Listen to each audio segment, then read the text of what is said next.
चलिए आज भारत में हो रहे कुछ बड़े बदलावों पर नजर डालते हैं और इसकी शुरुआत करते हैं एक ऐसे नंबर से जो अपने आप में एक पूरी कहानी कहता है। ये आंकड़ा ये सिर्फ एक नंबर नहीं है, ये उस बड़े बदलाव का प्रतीक है जिसे हम आज देखने वाले हैं।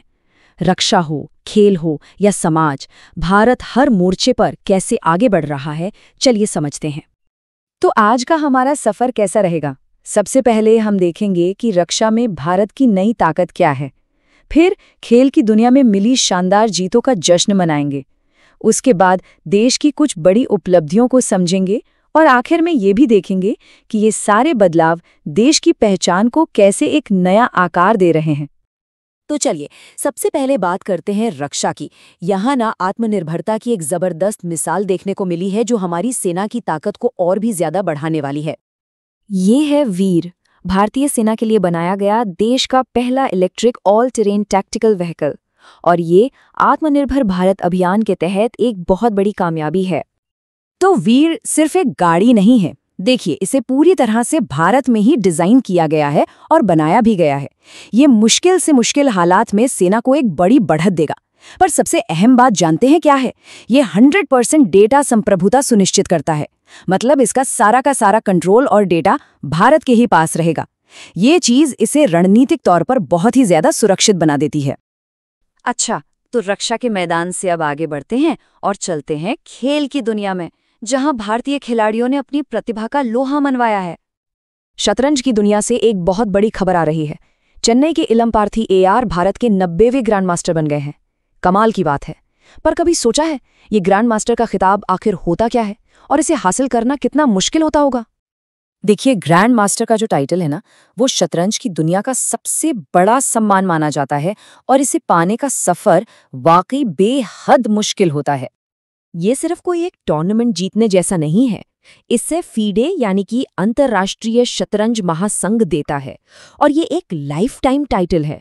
वर्ल्ड चैंपियन के बाद ये सबसे बड़ा खिताब है। तो इसे हासिल करने के लिए ना 2 बड़ी शर्तें पूरी करनी पड़ती हैं। पहली, आपकी ELO रेटिंग 2500 या उससे ज्यादा होनी चाहिए, और दूसरी, आपको बड़े बड़े इंटरनेशनल टूर्नामेंट्स में 3 बार ग्रैंड मास्टर लेवल का परफॉर्मेंस देना होता है।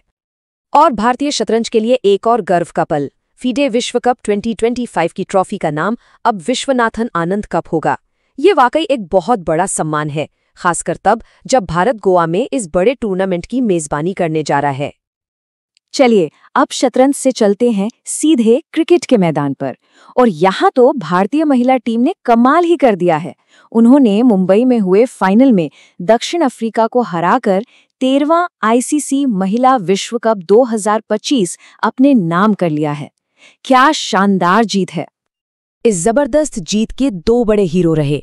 फाइनल में शिफाली वर्मा ने 87 रनों की शानदार पारी खेली और 2 जरूरी विकेट भी लिए, और दूसरी तरफ दीप्ति शर्मा, जिन्होंने पूरे टूर्नामेंट में अपने ऑलराउंड खेल से सबको हैरान कर दिया और प्लेयर ऑफ द टूर्नामेंट बनी। और ये जीत सिर्फ मैदान तक ही सीमित नहीं थी, बल्कि पैसों के लिहाज से भी ऐतिहासिक थी। खिलाड़ियों को ICC और BCCI की तरफ से मिलाकर 90 करोड़ रुपए से भी ज्यादा की प्राइज मनी मिली। ये अपने आप में महिला क्रिकेट के बढ़ते कद को दिखाता है। तो खेल की इन शानदार जीतों के बाद अब बात करते हैं एक ऐसी जीत की जो पूरे समाज के लिए एक बहुत बड़ा मील का पत्थर है। केरल ने एक बहुत बड़ी एक ऐतिहासिक घोषणा की है। वो अब अत्यधिक गरीबी से मुक्त होने वाला भारत का पहला राज्य बन गया है, और ये मुमकिन हुआ है 2021 में शुरू हुए एक खास प्रोजेक्ट की वजह से, जिसके तहत 64,000 से ज्यादा जरूरतमंद परिवारों को पहचाना गया और उनकी मदद की गई। पर ये अत्यधिक गरीबी का आखिर मतलब क्या है? देखिए, वर्ल्ड बैंक के मुताबिक ये वो हालत है जब कोई इंसान रोज के लगभग 257 रुपए से भी कम कमाता हो। दिलचस्प बात यह है कि हाल ही में इस लिमिट को बढ़ाया गया है, जिससे केरल की ये उपलब्धि और भी ज्यादा बड़ी हो जाती है। और अब एक और बड़ी डिजिटल पहल की बात करते हैं।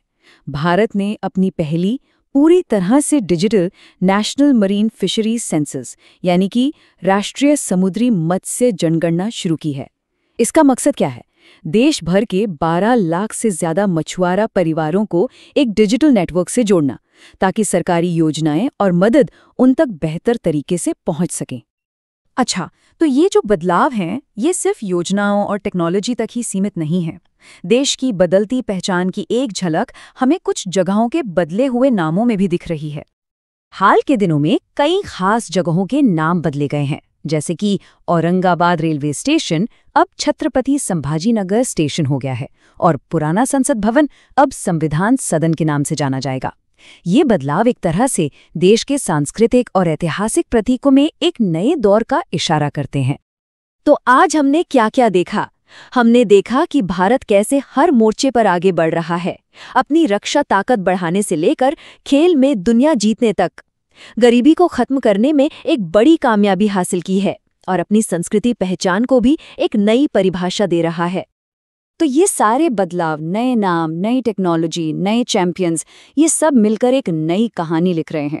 अब सवाल ये है कि आने वाले कल में भविष्य के पन्नों पर भारत की ये कहानी क्या मोड़ लेगी। सो हेलो गाइस, जैसा कि आपने वीडियो देखा, तो आपको वीडियो कैसी लगी कमेंट बॉक्स में ज़रूर बताइएगा और लाइक शेयर सब्सक्राइब ज़रूर करें। और वीडियो अच्छी लगती हो तो अपने फ्रेंड के पास ज़रूर भेजें, क्योंकि ऐसी इंफॉर्मेटिव वीडियो की सभी को ज़रूरत होती है। और आप किस तरह की वीडियो चाहते हैं वो कमेंट करके ज़रूर बताएं, जिससे हम उस टॉपिक पे रिसर्च करके वीडियो डालें। सो मिलते हैं अगली वीडियो में। Thank you for watching. जय हिंद, जय भारत।